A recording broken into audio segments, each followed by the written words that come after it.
अगर ज्यादा है तो it is going to be get like ज्यादा देर तक घूमता रहेगा तो मडका बना सकता है वहां पे। तो ये बी का ज्यादा होगा मोमेंट, बी का ज्यादा, बिकॉज ये जो सारे जो मास पॉइंट्स है ना, ये मास ये सेंटर से काफी दूर है, तो इसको अगर हम घुमाते हैं ना ये काफी देर तक घूमता रहेगा, ये काफी देर तक घूमता रहेगा, ये काफी देर तक घूमता रहेगा। अब ये जो कॉन्सेप्ट है इसका किसी को पता है कि मोमेंट ऑफ इनर्शिया का बेसिकली फॉर्मूला क्या होता है?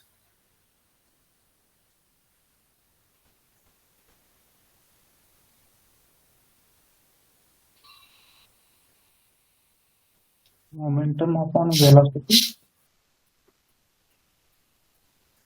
नहीं, मोमेंट अबाउट नहीं अपॉन नहीं होता, it is multiply.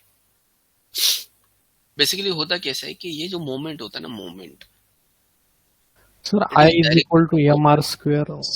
Yes correct, and ये जो मोमेंट है ना it is proportional to yes R square. R is the distance, this is what R is, R is the distance from the centre.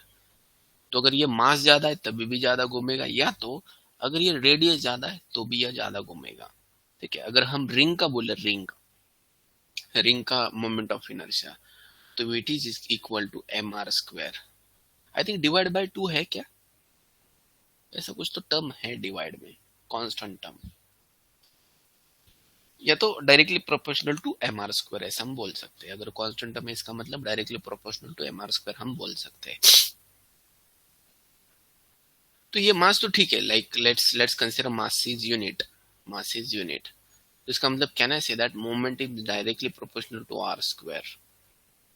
मतलब ये जो point है ना ये सेंटर से कितना दूर है इसके प्रोपोर्शन में होता है उसका इनर्शिया। अब ये तो यूनिफॉर्म बॉडी के बारे में हम डिस्कस करें, it is about uniform body in physics, uniform body. Now let's discuss about cluster. Cluster का मोमेंट ऑफ इनर्शिया या तो क्लस्टर का इनर्शिया कैसे निकाला जाता है। तो let's consider we do have one cluster जिसमें ये 4 points something like this. So इसका क्लस्टर सेंटर यहाँ पे, यानी ये 4 पॉइंट्स है, इस क्लस्टर में ये 4 पॉइंट्स है।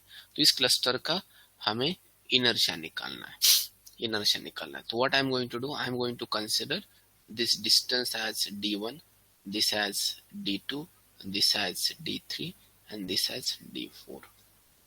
अब जो क्लस्टर में जो पॉइंट्स होता है उनका मास जो होता है वो यूनिट होता है, ऐसा नहीं कि हमने अलग अलग मास यूज किया फिजिक्स जैसा, it is not like that.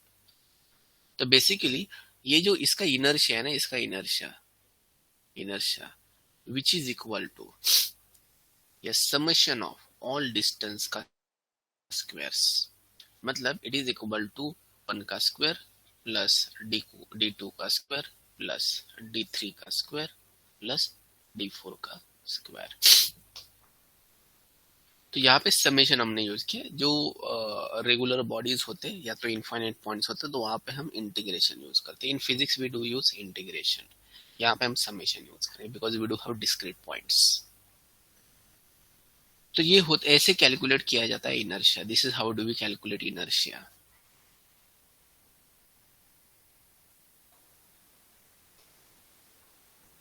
This is how do we calculate inertia. अब मैं आपको कुछ क्वेश्चन पूछता हूँ। ये जो है ना ये हमारे पास एक क्लस्टर का सेंटर है and we do have such points over here, and ये क्लस्टर का सेंटर है, we do have points like this. C1 का ज्यादा इनर्शिया होगा कि C2 का ज्यादा इनर्शिया होगा? C2। Yes, that is C2, straight away because यहाँ पे जो पॉइंट्स है ना that are far away from your centre, that is far away from your centre. तो ये जो इनर्शिया टर्म है इसको हम within cluster sum of squares ये टर्म बुलाते हैं इस इनर्शिया को। V1 call it as within cluster sum of square, या तो WCSS वैल्यू भी बोला जाता है इसको। ये भी एक टर्म है जो यूज किया जाता है instead of inertia, so WCSS value. तो इसका WCS वैल्यू कम रहेगा बिकॉज इसके डिस्टेंसेस ऑफ पॉइंट्स है ना from the centre that is less, इसके डिस्टेंस ऑफ पॉइंट है ना from the centre that is higher, तो इसका इनर्शिया ज्यादा होगा, इसका WCSS वैल्यू ज्यादा होगा, WCSS वैल्यू ज्यादा होगा। अब मैं क्या करता हूँ, एक एग्जाम्पल के तौर पे एक डेटा सेट लेता हूँ। Let me just do consider data set something like this. ये है, यहाँ पे मैं बनाता हूँ।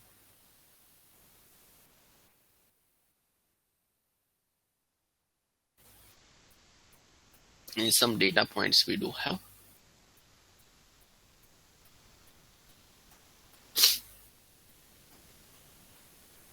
ठीक है, ये डेटा सेट है। This is what one data set is, this is what one data set is. अभी इस डेटा सेट में मैंने ऐसे बोला कि ठीक है मुझे एक ही क्लस्टर बनाना है, C1 एक ही क्लस्टर बना है। तो कैसे बनेगा क्लस्टर? Same like this. उसका सेंटर कहाँ पे होगा? यहाँ पे होगा, यहाँ पे होगा, राइट। तो अगर मैंने WCSS वैल्यू निकाला, तो WCSS वैल्यू मतलब within cluster sum of squares, मतलब हर एक पॉइंट सेंटर से कितना दूर। तो ये पॉइंट इतना दूर, ये पॉइंट इतना दूर, ये पॉइंट इतना दूर, सारे पॉइंट्स का स्क्वायर ऑफ द डिस्टेंस यहाँ पे समेशन होने वाला है। So that is what you call it's WCSS value. WCSS value अगर मैंने सिर्फ एक ही क्लस्टर यूज किया तो, अगर मैंने एक ही क्लस्टर यूज किया तो ये जो WCSS वैल्यू आएगा उसको मैं बोलने वाला हूँ now that is W1। Let me call that value as W1। कितने पॉइंट्स है? n points are there in total. तो ये जो n पॉइंट्स है उनका क्लस्टर सेंटर से जो डिस्टेंस है उनके स्क्वायर्स का summation, that is what W1 is. तो n पॉइंट्स है। अब मैं क्या बोलता हूँ कि मुझे दो क्लस्टर चाहिए, C1 एंड C2 अलग अलग। तो ये एक क्लस्टर बना जिसका क्लस्टर सेंटर यहाँ पे, एंड ये क्लस्टर बना जिसका क्लस्टर सेंटर यहाँ पे कुछ तो है। तो इसका WCSS value is equal to WCSS of C1 plus WCSS of C2। मतलब WCSS of cluster 1 that is what C1 is and that is what C2 is. तो ये पॉइंट का इस क्लस्टर से डिस्टेंस का स्क्वायर, ये जो डिस्टेंस है उनके स्क्वायर्स का सम प्लस ये स्क्वायर्स का सम।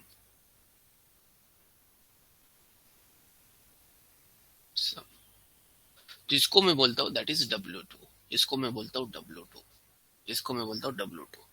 अब यहाँ पे भी टोटल पॉइंट्स कितने हैं? यहाँ पे भी टोटल पॉइंट्स कितने हैं? यहाँ पे n थे टोटल पॉइंट्स, यहाँ पे भी n ही है। इसमें से सम यहाँ पे गए, कुछ यहाँ पे गए, लेकिन जब हम टोटल WCSS करेंगे तो ultimately W2 is the value for all n points, right. तो क्या लगता है आपको W1 एंड W2 कौन सा लेस होगा दोनों में से? W1 लेस, W1 मतलब ये सिचुएशन, W2 मतलब ये सिचुएशन। किस केस में WCSS वैल्यू कम होगा?